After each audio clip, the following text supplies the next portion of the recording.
When your heartbeat stops, your body is technically dead. But the surprising part is, your brain doesn't switch off instantly.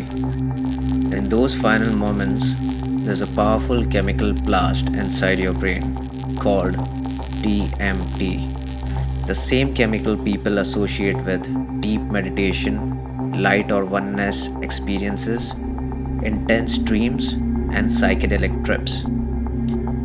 Whether you are religious or scientific, everyone has the same question: what actually happens when you die? So, what does science say?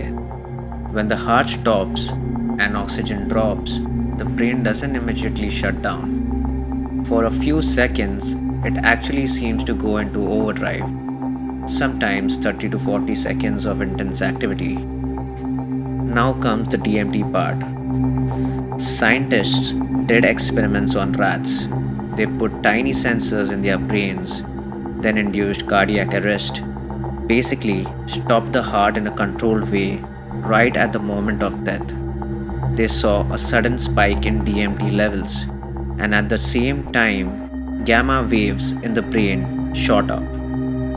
Gamma waves are usually seen in the states of high awareness, focused attention, or intense conscious experience.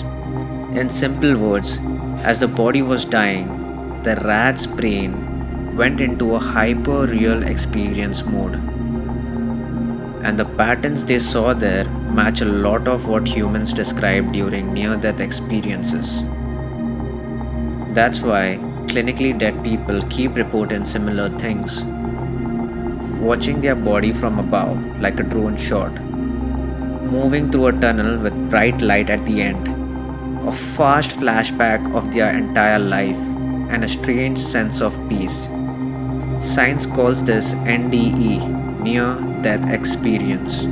Whatever the mechanism is, these experiences feel completely real, even if the medical report says the patient was dead at that time.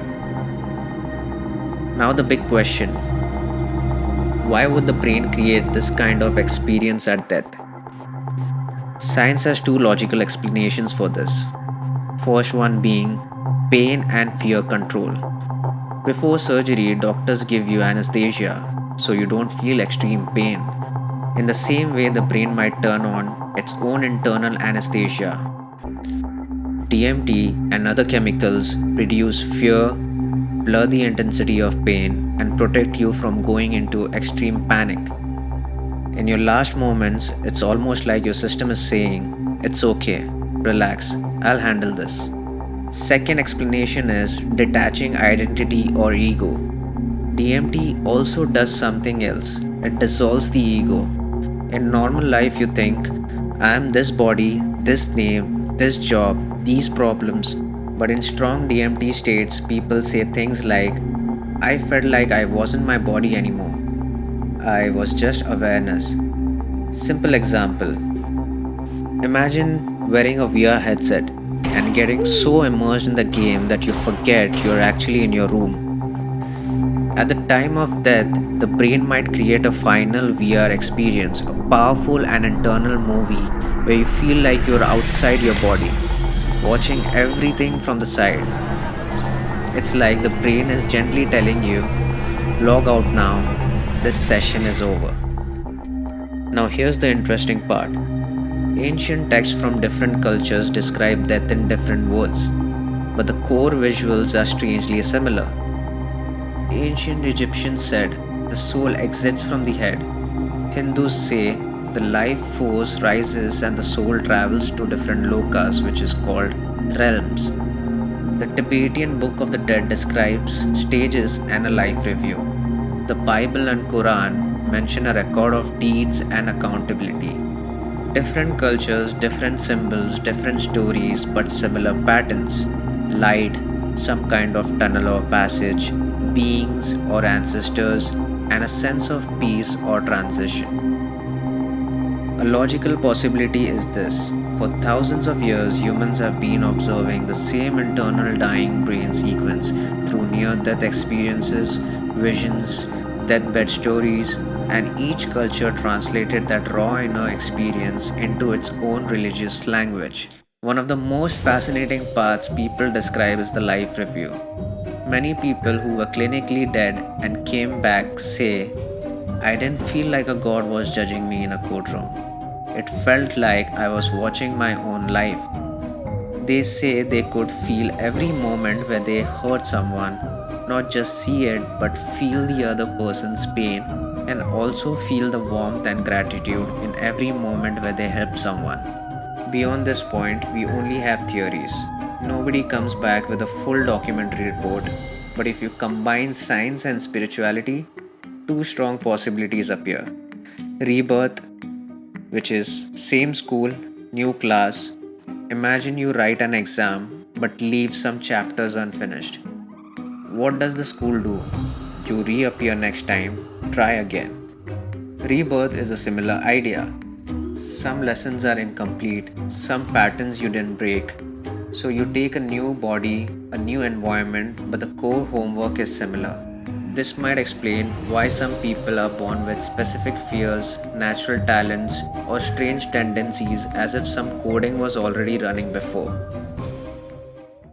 The second possibility, when your course is complete, you don't stay in school forever. You graduate and move to a different level.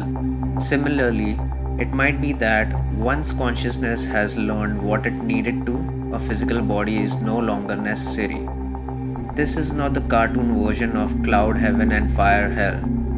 It's more like a state where time doesn't work like it does here. Space doesn't work the same way, and consciousness operates on a different layer. Science hasn't proved this, but quantum physics, consciousness research, and spiritual experiences together strongly suggest that everything just stops and that's it might be an oversimplified answer.